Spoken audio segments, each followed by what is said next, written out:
Halo teman-teman, sesuai janji yang pernah saya tawarkan di IG Story, saya akan membacakan buku karya Ernst H. Gombrich, Sejarah Dunia untuk Pembaca Muda, terbitan Margin Kiri.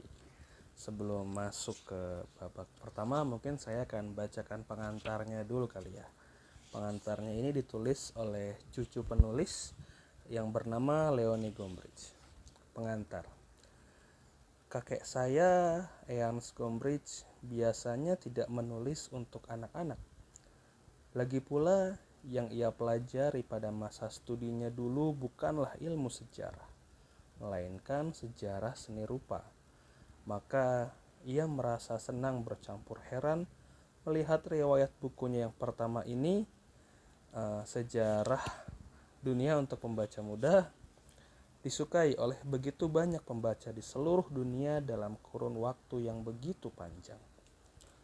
Buku ini ditulisnya saat ia masih muda dan dengan tenggat waktu penulisan yang sangat sempit. Nantinya, ia suka menduga-duga bahwa justru kedua hal itulah yang membuat bukunya ini sukses berkepanjangan. Namun sebenarnya buku kecil ini tidak akan pernah ditulis seandainya beberapa hal yang bersifat kebetulan tidak terjadi pada waktu bersamaan di kota Wina pada tahun 1935. Maka beginilah cerita lahirnya buku ini. Sehabis meraih gelar doktor di Universitas Wina, kakek saya menganggur. Prospek mendapatkan kerja dalam waktu dekat sangatlah tipis pada masa-masa krisis ekonomi itu. Seorang kawan yang bekerja sebagai editor di sebuah usaha penerbitan mendekatinya dan mengajaknya menilik sebuah buku sejarah bagi anak-anak terbitan Inggris. Bila dianggap bagus, buku tersebut bisa ia terjemahkan ke dalam bahasa Jerman. Seorang teman mereka yang belajar kedokteran di London merekomendasikan agar buku itu diterbitkan dalam seri ilmu pengetahuan untuk anak-anak. Kakek saya kurang terkesan oleh buku itu. Maka kepada penerbitnya, Walter Neurath, yang di kemudian hari menjadi pendiri usaha penerbitan Thames and Hudson di Inggris, ia sampaikan bahwa tidak ada manfaatnya menerjemahkan karya tersebut. Rasanya aku sanggup menulis buku seperti itu yang lebih bagus, ujarnya kepada Neurath. Lalu Neurath meminta agar kakek saya menulis satu bab dan mengajukan contoh itu kepadanya. Sebelumnya, ketika kakek saya sedang sibuk menyelesaikan tahap akhir disertasinya, ia terlibat surat menyurat dengan seorang gadis cilik, putri sepasang temannya. Anak itu ingin tahu apa gerangan yang terus-menerus menyibukkannya. Dengan senang hati, kakek saya berusaha menerangkan tema disertasinya dalam bahasa yang mudah dimengerti. Memang, demikian ia menjelaskan. Kemudian, pada saat itu ia sudah merasa jenuh dengan ragam tulisan ilmiah yang digelutinya selama kuliah. Ia yakin bahwasanya hampir semua hal dapat dijelaskan kepada seorang anak cerdas dengan kata-kata yang sederhana, tanpa harus memakai terminologi ilmiah yang rumit. Maka ditulisnya sebuah bab mengenai zaman kesatria dengan gaya bahasa yang sangat hidup. Teks itu ia kirimkan kepada Neurath, yang ternyata membacanya dengan puas sekali. Namun ada tambahan komentar dari sang penerbit. Agar buku ini dapat terbit sesuai jadwal, aku perlu naskah lengkapnya dalam waktu 6 minggu. Bayangin nulis buku setebal ini dalam waktu 6 minggu. Gimana? Walaupun tidak begitu yakin tenggat waktu itu dapat dicapai, kakek saya menerima tantangan tersebut dan berjanji akan mengupayakannya. Segera ia menyusun kerangka buku sambil menentukan peristiwa apa saja dalam sejarah dunia yang akan dibahasnya. Caranya sederhana. Ia menimbang-nimbang kejadian apa di masa lampau yang memengaruhi kehidupan sebagian besar manusia pada zamannya, dan peristiwa apa yang masih tetap membekas dalam ingatan orang sampai sekarang. Kemudian ia mulai menulis satu bab per hari.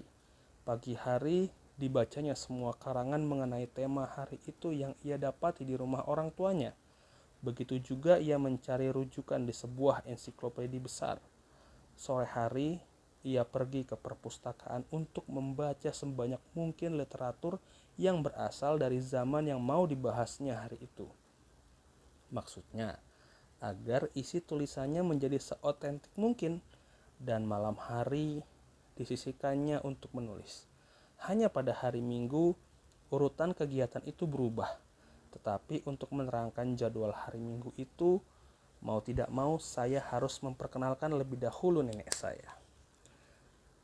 Sekitar 5 tahun sebelumnya, Ilse Heller, demikian nama gadisnya pada waktu itu. Ilse Heller ini neneknya Leonie Gombrich ya, istrinya Ernst Gombrich. Pindah dari daerah Bohemia ke Wina untuk meneruskan pendidikannya sebagai pianis di ibu kota Austria itu. Tak lama kemudian ia diterima sebagai murid oleh Leonie Gombrich yang nama depannya nanti diwariskan kepada saya, penulis pengantar ini. Jadi Ilse Heller bertemu dengan bakal ibu mertuanya bahkan sebelum sempat berkenalan dengan pria yang kelak menjadi suaminya. Bahkan Leonie lah yang saling memperkenalkan kedua muda-mudi itu. Ia menyuruh kakek saya menunjukkan museum-museum dan tempat menarik lainnya di Wina kepada murid barunya. Pada tahun 1935, tamasya bersama di akhir pekan telah menjadi kegemaran kedua sejoli itu. Tahun berikutnya mereka menikah. Pada suatu hari Minggu, mereka kembali keluar kota. Kali ini untuk lintas alam di hutan Wienerwald. Ketika sedang beristirahat, barangkali kami duduk di atas rumput di sebuah tempat terbuka atau di atas batang pohon yang tumbang. Demikian nenek saya mengenang. Kakek mengambil secari kertas dari saku jasnya dan bertanya, "Bagaimana kalau aku membacakan sesuatu untukmu? Boleh?" "Memang lebih baik ia bacakan saja," cerita nenek kepada saya. Karena tahu tidak, bahkan pada waktu itu pun tulisan tangannya sudah jelek sekali. Sesuatu yang dimaksud kakek tentu saja adalah naskah buku ini. Naskah yang menjadi cikal bakal buku ini. Ternyata nenek saya menyukai apa yang dibacakan. Dan acara membaca mendengarkan itu pun berlanjut selama beberapa minggu sampai naskahnya rampung. Kakek saya berhasil menyerahkan naskah itu kepada Walter Neurath tepat waktu. Bila kita membaca teks buku ini dengan bersuara, dapat kita rasakan betapa kuat pengaruh kegiatan lisan membacakan naskah itu terhadap alur bahasa bukunya. Kata-kata persembahan pun mengungkapkan rasa syukur kakek atas saat-saat yang membahagiakan itu. Ilustrasi asli buku ini dipesan kepada seorang guru menunggang kuda. Kakek suka berkata bahwa sosok-sosok kuda dalam ilustrasinya digambar dengan jauh lebih bagus dibandingkan gambar orang lain. Sambutan publik sangat positif ketika buku ini terbit pada pertama kalinya tahun 1936. Para presensi menduga kakek saya adalah seorang guru berpengalaman. Tidak lama kemudian, buku ini diterjemahkan ke dalam 5 bahasa. Akan tetapi, pada waktu itu kakek dan nenek saya sudah pindah ke Inggris, tempat mereka seterusnya menetap. Rezim Nazi di Jerman tak lama kemudian melarang peredaran buku ini, bukan atas alasan anti-Yahudi, melainkan karena buku ini dianggap terlalu pasifis. Untungnya, pelarangan itu bukan berarti tamatnya riwayat buku ini. Beberapa tahun setelah Perang Dunia II usai, kakek saya berhasil mendapatkan kembali hak cipta atas bukunya. Walau begitu, ia merasa telah berpisah begitu jauh dengan dunia lama tempat ia menulis buku kecilnya dahulu. Tahun demi tahun berlalu tanpa ada perkembangan apa-apa. Sampai akhirnya setelah 30 tahun lebih, tibalah surat dari penerbit Jerman yang berminat, yaitu Dumont Verlag. Alhasil, pada tahun 1985 terbitlah edisi Jerman kedua yang dilengkapi dengan bab penutup baru. Sekali lagi, hati kakek saya dibuat senang oleh sukses bukunya dan edisi terjemahan yang cukup banyak jumlahnya. Dengan penuh semangat, dirancangnya edisi yang berlainan bagi pembaca di berbagai negara. catatan penerjemah selalu diperhatikannya dengan seksama.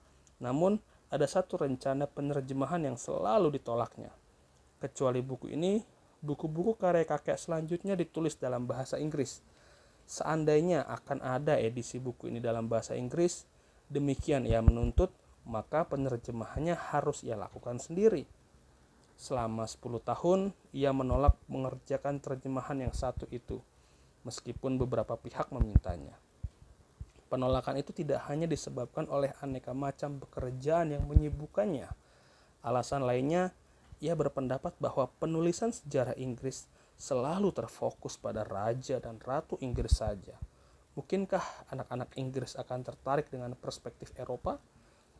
Barulah rangkaian peristiwa yang terjadi pada dasawarsa 1990-an serta bertambah pentingnya arti Uni Eropa pada akhirnya menimbulkan keyakinan pada diri kakek saya bahwa sejarah Eropa kontinental kiranya akan menarik juga bagi pembaca muda di Inggris. Maka menjelang akhir hidupnya yang panjang dan penuh makna itu, ia mulai mengerjakan versi bahasa Inggris dari buku ini.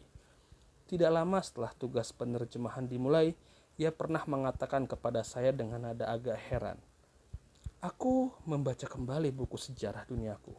Isinya padat juga ya. Rasa-rasanya ini memang buku yang baik." Tentu saja kakek membuat berbagai koreksi kecil, menambahkan informasi baru mengenai manusia purba dan meminta anaknya, yakni ayah saya, seorang spesialis era permulaan Buddhisme, untuk memperbaiki bab ke-10. Demikian pula asistennya, Caroline Mustil, sangat mendukungnya dalam upaya merevisi bab mengenai sejarah Cina. Pada tahun 2001, ketika meninggal dunia pada usia 92 tahun, Ernest Gombrich masih sibuk dengan terjemahan Inggris itu. Sudah sepantasnya saya akhiri pengantar ini dengan mengutip apa yang ditulisnya beberapa tahun lalu dalam pengantar untuk edisi Turki. Ingin aku tekankan bahwa dari semula buku ini tidak dimaksudkan untuk menjadi pengganti buku pelajaran sejarah yang dipakai di sekolah untuk tujuan yang sama sekali berbeda. Aku ingin pembaca buku ini merasa santai dalam menelusuri sejarah, tanpa harus membuat catatan atau menghafalkan nama-nama dan tahun-tahun. Dan aku berjanji tidak akan memberi ujian atas apa yang mereka baca. Oke, itu barusan adalah pengantar dari buku ini.